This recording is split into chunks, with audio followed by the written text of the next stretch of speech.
Hey, Dan Cucimillo here with NorCal Sports Network with a video on the San Francisco Giants sending down Luis Matos and bringing up Gerard Encarnacion. I want to talk about this move and the fact that them sending down Luis Matos, I think, is a ridiculous move. I'll tell you why. Let us first thank our sponsors of this video, Chapman Law Group. Chapman Law Group, located in Marin, licensed in all of California. Make sure you give Chapman Law Group a call for all your legal needs, especially if you got yourself a personal injury situation. They specialize in that, and they will get you top dollar. Call Chapman Law Group at 415-613-9483 and let them know NorCal Sports Network sent you. Okay, guys. So we do this video, give it a like and subscribe. It helps push it out more. I want to talk about this situation because yesterday, Sunday afternoon or morning, actually, when we watched it here on the West Coast, June 1st, the Giants, who haven't been able to score runs, they haven't scored over 4 runs in their last 14 games. They were shut out on Saturday, losing 1-0 to the Marlins. They win Friday. I can't remember what the score was. Maybe I think they got 2 runs, 2 or 3 at the most.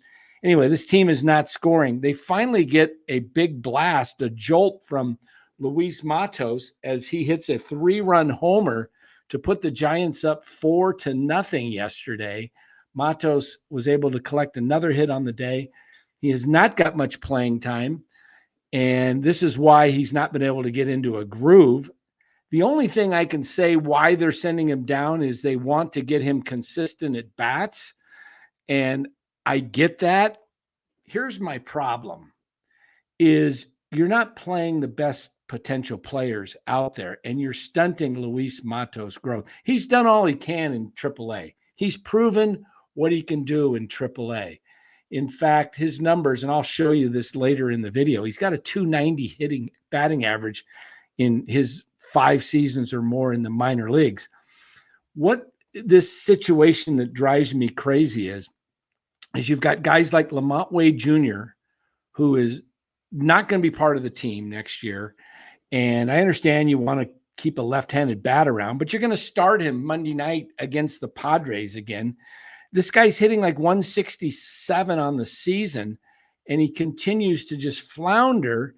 And yet the Giants keep throwing him out there. I got a theory on this. And I believe Matos, if he was given an everyday opportunity, would produce better than Mike Yastrzemski.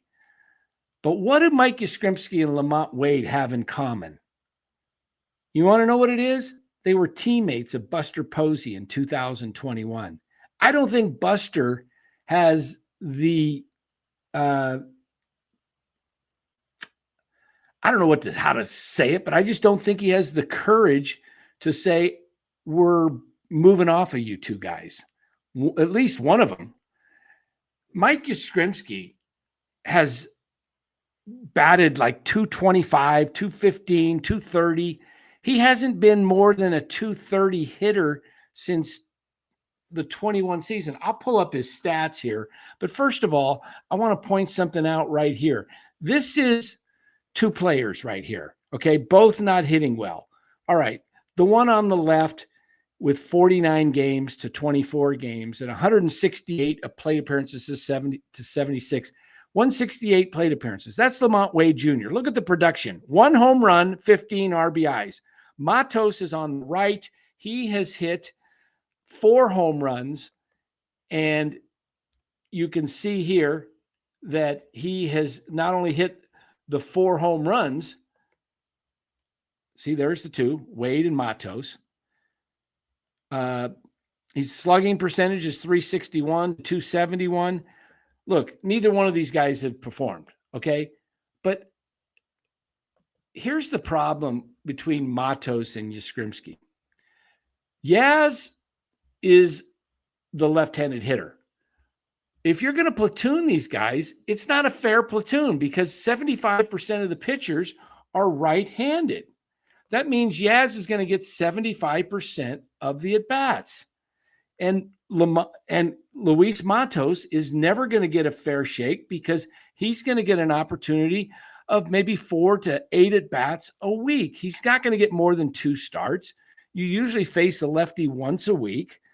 Now, let me tell you Mike Yastrzemski's batting averages since the 2021 season.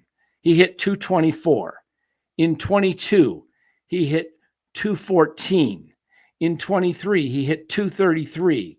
In 24, he hit 231. This year, he's hitting 239. Do you see a picture from 214 to 239? That 239 is a high water mark, and it's coming down like, a roller coaster going straight downhill.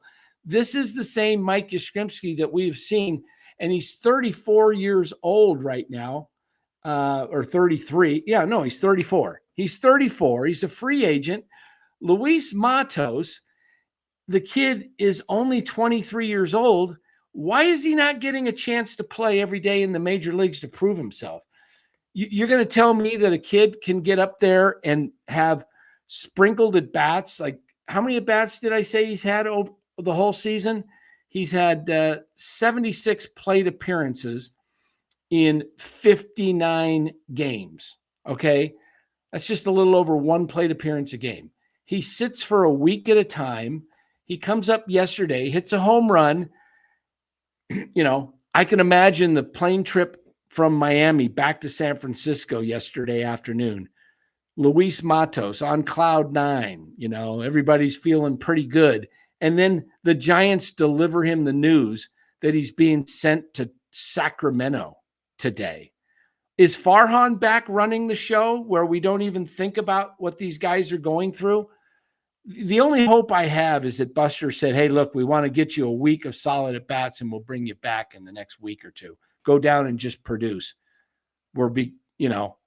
I just don't understand this. Christian Koss and LaMonte Wade Jr., you're going to keep over Luis Matos, your 23-year-old.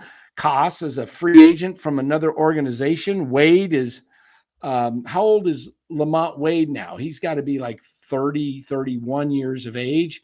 This is just getting to the point where the Giants seem like they don't really have a plan.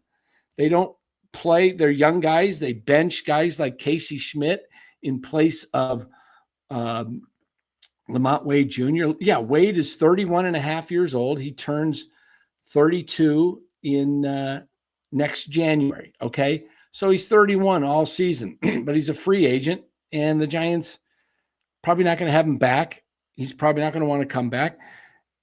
I just don't understand the mindset of not giving Matos a run. Look, Luis Matos a year ago won Player of the Week. Had like 16 or 18 RBIs in 1 week, was super hot. He showed he could hit. And then what do? The Giants move him up to number 1 in the batting order after he did all this damage, batting 5th and 6th, driving in all these runs. They put him in the leadoff spot. He struggles. He goes into a slump, and then he's gone, and he gets sent back down. The Giants don't value their young prospects. They did it with Bart. They did it, Luciano. They did it to Elliot Ramos. The only reason Elliot Ramos got a chance to play is because last year, Jung-Hoo Lee went down, Michael Conforto went down, and so did Austin Slater. They had no outfielders. So what do? They bring up Ramos, and he makes the all-star team.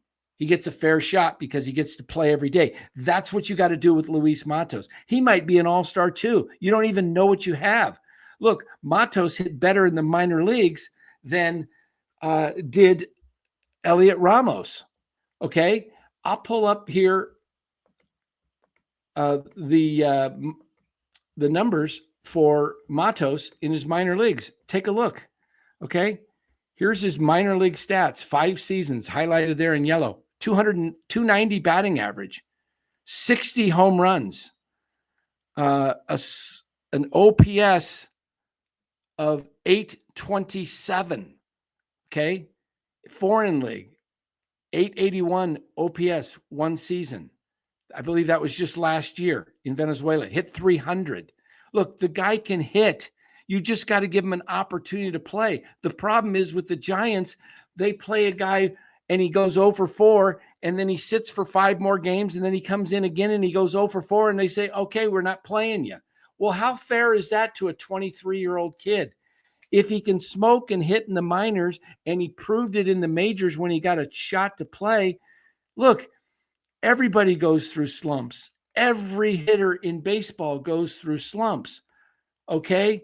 The Giants, they ought to just change their name to slumpers, because look at their lineup. They got Bailey, Adames, Chapman not hitting well. Yaz's average sinking. Wade is in there. They just got guys that can't hit, and yet they continue to put them out there. Why? Because they're veterans and they have no moves, no options. So the Giants keep mediocrity rather than giving a shot for a young kid to prove himself. Play Casey Schmitt every day. You don't even know what you have. The guy hit 280 in the minors.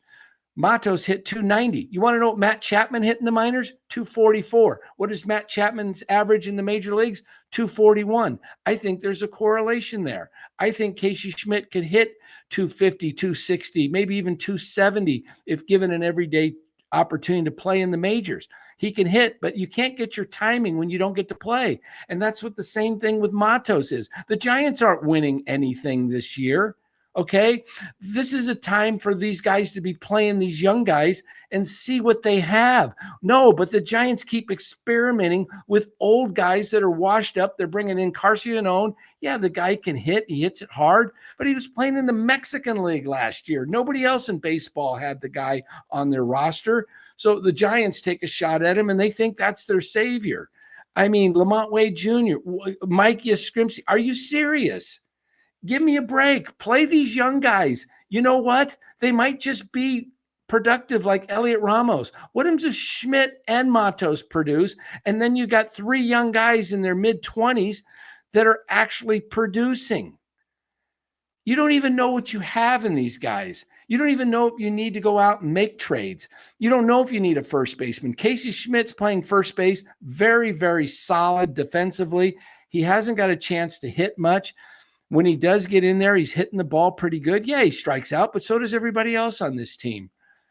I just don't understand the mindset behind this team trying to find out what you got. Look, you had 40 plus days before the All-Star break over a week ago. Now that's dwindling. You still have about 38 to 40 games roughly before the All-Star game. You got 45, 50 before the trade deadline. Play Casey Schmitt, play Luis Matos. You're not going to win the World Series this year with this roster by shuffling these journeymen in there. See what these 2 young guys can do. You know what? They might just produce and show you, hey, they're either tradable or we got everyday players. Maybe you might discover something. And you know what else you might discover? You might discover what you think they are. You might discover that they're not everyday players. And then, you know what? At least you have a direction. You don't even know what you have in Schmitt and Matos because you've never given them a fair shot. You never gave Joey Bart a fair shot. He's gone. Marco Luciano, we don't know if he can hit. He hasn't really proven himself, but these guys don't get opportunities. Instead, you guys go out, the Giants just get these veterans that are just mid. There's no stars on this team. The best player is Elliot Ramos, and he's right who you drafted. You might have that in Matos and Schmitt. And I think at least one of those guys, if not both, would prove to be everyday players in this lineup. But the Giants would rather fart around and go after middling guys like LaMonte Wade Jr., Gerard and Carcione. Yeah, he might have some potential power and everything, but he's like 28 years old, I believe. I'm not sure how old Gerard is. I'm guessing he's like 27, 28. But where's he been all these years? Why was he in Mexico? Okay, playing in Mexico. Yeah, I've seen him hit the ball, and he can crush it when he makes contact. That's great, and maybe he might be a great player for the Giants. But you know what? You got to find out. This is a young man's game. Let some of these young guys start to play. And you know what? Giants fans, look, it's fun to watch them pitch great. They got great pitching. They're in every game. We don't know if these guys can hit or not, major league pitching, but you're never going to find out if you don't give them a chance. And now's the opportunity. The Giants aren't winning anything this year, okay? They'll be fortunate if they make the wild card. I don't think they really go anywhere for a couple years. I think they're a couple years away, probably 27, 2028 would be my target. I would be looking to move off of some of these guys and be building this team with younger, controllable hitters. Anyway, give me your thought on this. I'm just a little frustrated. Luis Matos hits a 3-run homer, gets sent down. Again, I get it. Okay. Maybe the Giants told him, look, we need you to go down and get 2 weeks of solid playing time. We'll bring you back up. We just need to get back in rhythm so that when you come back up, you're in a groove. Maybe that's the pattern, and maybe everything I'm saying means nothing, and they actually have a plan for Matos. But if Matos doesn't find himself back up on the big league club, I would just ask to be traded. This organization doesn't seem to value younger players. Oh, they do with Patrick Bailey, a guy that hits like 165, can't hit. Yeah, he could catch, he can throw, he can't hit. They value guys like Matt Chapman, who can't drive in runs consistently, never has, strikes out too many times or gets out in key situations. That's why you look at his baseball card. He's only had over 78 RBIs one time in his career in 2019. That's it. Guy that hits right in the middle of your order, can't drive in runs. Anyway, that's my take on the Giants. It's frustrating to watch. I want to see them go younger. I think the plan is to go younger with this great young pitching staff, build around that, get some young hitters, see what you got. All right, everybody, tell me what you think in the comments. Comment below. We'll read the comments and try to get back to you on as many of those as possible. Thanks for watching. Please hit that like and subscribe button. It really does help the show, gets it pushed out. And make sure you subscribe. We're going to be giving away we're close to 5,000 subs. We're going to be giving away an autographed signed jersey of Elliot Ramos. All right, everybody. Thanks for watching. We'll see you later tonight on the postgame show.